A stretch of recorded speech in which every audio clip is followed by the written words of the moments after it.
الفتح ربانی سے نکلا ہے، توراۃ میں لکھا ہے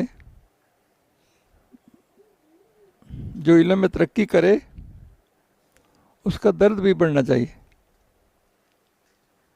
جو علم میں ترقی کرے اس کا درد بھی بڑھنا چاہیے. یہ درد کیا ہوتا ہے؟ یہ اللہ تعالیٰ کا خوف ہوتا ہے. یہ درد کیا ہے؟ اللہ کا خوف ہے. اور اللہ اس کے بندوں کے لیے عاجزی کرنا. اللہ اس کے بندوں کے لیے عاجزی کرنا. خوف اللہ تعالیٰ کرتا ہے نا، بے خوفہ تو نہیں کرتا. بے خوفہ تو تکبر کرتا ہے. ڈر والا عاجزی کرتا ہے نا. جو اللہ سے ڈر گیا، جو متقی بن گیا، تو اس سے متقی بنتا ہے نا خوف سے، تو پھر وہ تو نجات پا گیا. اللہ اس کو رزق بھی وہاں سے دیتا ہے جہاں خواب و خیال نہیں جاتا. اس کے ہر کام میں آسانی پیدا کر دیتا ہے. وہ گناہوں نیکیوں بدل دیتا ہے. اللہ خوف بہت بڑی چیز ہے نا. اللہ، اگر تو علم نہیں ہے تو علم سیکھ لے. اگر تجھے یہ علم نہیں ہے جس میں تیرے دل میں اللہ خوف پیدا نہیں ہو رہا، تو ہم میں پرہیزگاری نہیں آ رہی، تو پھر وہ علم سیکھیں جس سے ہم پرہیزگار بن جائیں. پھر کاہے کو سوچتے ہیں؟ اللہ، جب تو علم نہیں تو عمل کیسے کرے گا؟ جب بنیاد ہی نہیں تو عمل کدھر سے ہوگا؟ جب اخلاص اور ادب اور مشائخ کے ساتھ تیرا حسن ظانی نہیں، نہ سمجھ نہیں. جب تجھے یعنی جب علم نہیں تو پھر عمل بھی نہیں، تو عمل نہیں تو پھر اخلاص بھی نہیں. پھر تیرا عمل اللہ کے لیے ہے ہی نہیں. جب اخلاص اور ادب اور مشائخ کے ساتھ تیرا حسن ظانی نہیں، تیرا اچھا گمان ہی نہیں، تو تجھے کیوں کر یہ علم حاصل ہو سکتا ہے؟ یہ تیرا گمان ان کے بارے اچھا گمان ہی نہیں، نہ تجھ میں ادب ہے، نہ تجھے فکر آخرت ہے، نہ اللہ کا خوف ہے. اللہ، تو نے دنیا اور اس کے مال کو اپنا مقصد بنا رکھا ہے. ابھی تو ہم بات کر رہے تھے لا مقصود الا اللہ، میرا مقصود اللہ کے سوا کچھ نہیں. لا مطلوب الا اللہ، میرا مطلوب اللہ کے سوا کچھ نہیں. لا معبود الا اللہ، میرا اللہ کے سوا کوئی معبود نہیں. لا موجود الا اللہ، پھر میرے سے تو ادھر ہمارا کہنا تیرا مقصود تو مال ہے. تو نے اپنا مال کو مقصد بنا رکھا ہے، اور جلدی تیرے اور دنیا کے بیچ میں حجاب آ جائے گا، پردہ آ جائے گا. اللہ، اولیاء اللہ سے تجھے کوئی نسبت نہیں. کیا نسبت ہے؟ اللہ کے ولی سے تجھے کیا نسبت ہے؟ ان کا مقصود صرف ایک ہے. جو اصحاب کہف کا واقعہ نہیں پڑھا، انہوں نے سب سے منہ موڑ لیا. ایک مقصود کو اللہ سب کو چھوڑ دیا نا. اللہ، ان اولیاء اللہ کا مقصود صرف ایک ہے. وہ اپنے باطن اور ظاہر میں صرف اللہ کا مراقبہ کرتے ہیں. اللہ، دلوں کو مہذب بناتے ہیں. جیسے ظاہری اعضاء کو تہذیب سکھاتے ہیں، ایسے دلوں کو مہذب بناتے ہیں. جن لوگوں کے ظاہر باطن ایک جیسے نہ ہوں، باہر پوچا ہے تو اندر سیاہ کالا نہیں. صوفی لوگ تو فرماتے ہیں کہ جس کا باطن سے یعنی ظاہر سے باطن زیادہ صاف ہو، اگر ایسا نہیں تو وہ منافقت کر رہے. اگر اس کا باطن ظاہر سے زیادہ صاف نہیں ہے تو منافقانہ زندگی گزارے.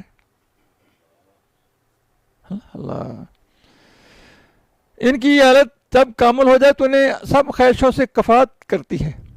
ان کی کوئی خواہش نفس کی نہیں رہتی پھر نا. اللہ، یہ نفس کی خواہشیں جو ہمیں برباد کر رہی ہیں، حق راہ پہ آنے نہیں دیتی، اور پوری بھی نہیں ہوتی، بڑھتی جاتی. اللہ اللہ اللہ،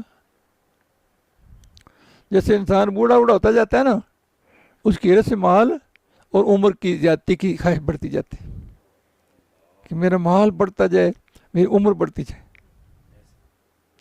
اللہ، پھر ان کے دل میں صرف ایک ہی خواہش رہ جاتی ہے، وہ ہے صرف اللہ کی طلب اور اس کی قربت اور محبت. جب بولا لا مقصود والی، میرا مقصود اللہ سے کچھ نہیں، پھر یہی خواہش رہ جاتی. یہ نہیں کہہ رہے ہیں تیرے اللہ کے دوستوں سے کیا نسبت، ولیوں سے کیا نسبت، ان کی خیشیت تو یہ ہوتی ہیں. اللہ سمجھ آ رہی؟ کچھ سمجھ آئی انشاءاللہ؟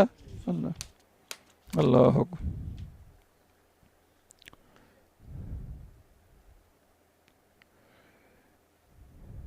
جب تک تو مشائخ کی صحبت اختیار کر کے ان کی اعتبار موافقت نہیں کرے گا تو تجھے نجات کیسے ملے گی؟ تجھے فلاح نہ ملے گی. جب تک تو ان کی صحبت اختیار کر کے مشائخ کی ان کی اعتبار موافقت نہ کرے گا تو فلاح کیسے نصیب ہوگی؟ جیسا کرنے کے لیے تمہیں کہا ہے اس پر عمل کر کے ہی دنیا اور آخرت میں فلاح ملے گی نا. جو یعنی قرآن و حدیث سے ہمیں ہدایات آتی ہیں مرشد کی زبان سے یا بیان سے تو وہ عمل کے لیے ہوتی ہیں، کہ سننے کے لیے نہیں ہوتی نا. اسے سن کے تو گزار دیں. اللہ اللہ.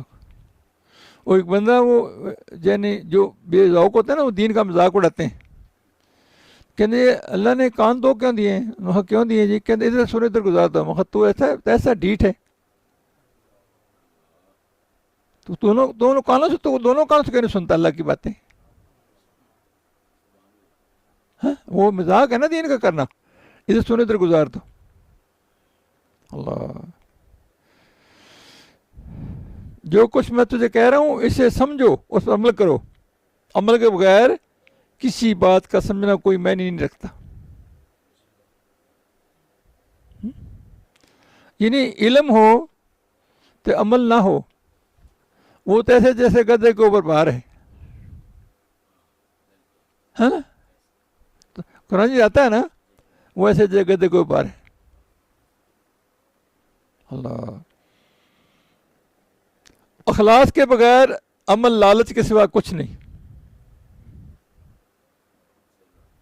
اور ماتے ہیں کہ طمع کے سارے روح خالی ہیں، ان میں کوئی نقطہ نہیں. تو یہ میم ہے، نقطہ تو کوئی بھی نہیں. عام لوگوں کو تیرے کھوٹ کی پہچان نہیں ہے، سنار ہی تیرے کھوٹ سے لوگوں کا کرے گا تاکہ تیرے شر سے بچے رہیں. اللہ اگر تو اللہ کے ساتھ صبر کرتا تو اس کے عجیب عجیب لطف کے نظارے بھی تو دیکھتا. حضرت یوسف صلی اللہ علیہ وسلم نے جب گرفتاری اور غلام اور سیری اور عدلت پر صبر کیا، اپنے رب کے فعل کے موافق رہے تو آپ کی شرافت اور نجابت کی صحیح ثابت ہوئی، تو آپ بادشاہ بن گئے. میں نے نا اللہ ذلت سے عزت کی طرف اور موت سے زندگی کی طرف اور لوٹائے گئے. اس طرح تو اگر ہم سب شریک کی تابع داری کرو، اللہ سے صبر کرو، اسے ڈرو، اس سے امید رکھو، اپنے نفس اور خواہش اور شیطان کی مخالفت کرو، تو جس حالت میں ہو اس سے دوسری حالت میں بدلے جاؤ گے. پھر یہ حالت نہ رہے گی، یہ غفل والی زندگی سے آگے اتر جاؤ گے. ابھی بولا نہیں ادھر سورہ آرام میں اللہ ذکر کرو گڑ گڑا کے، عاجزی سے، روتے ہوئے، گڑ گڑاتے ہوئے، اور زبان سے نکالے بغیر اور دل سے کرو، اور غافلوں میں نہ ہونا. گویا یہ ذکر قلبی لطائف کا ذکر یہ سیکھنا فرض نہ ہوا. یہ قرآن کی سورت بتایا نا سورہ اعراف کا آیت نمبر 205 میں یہ حکم فرما رہا ہے اللہ.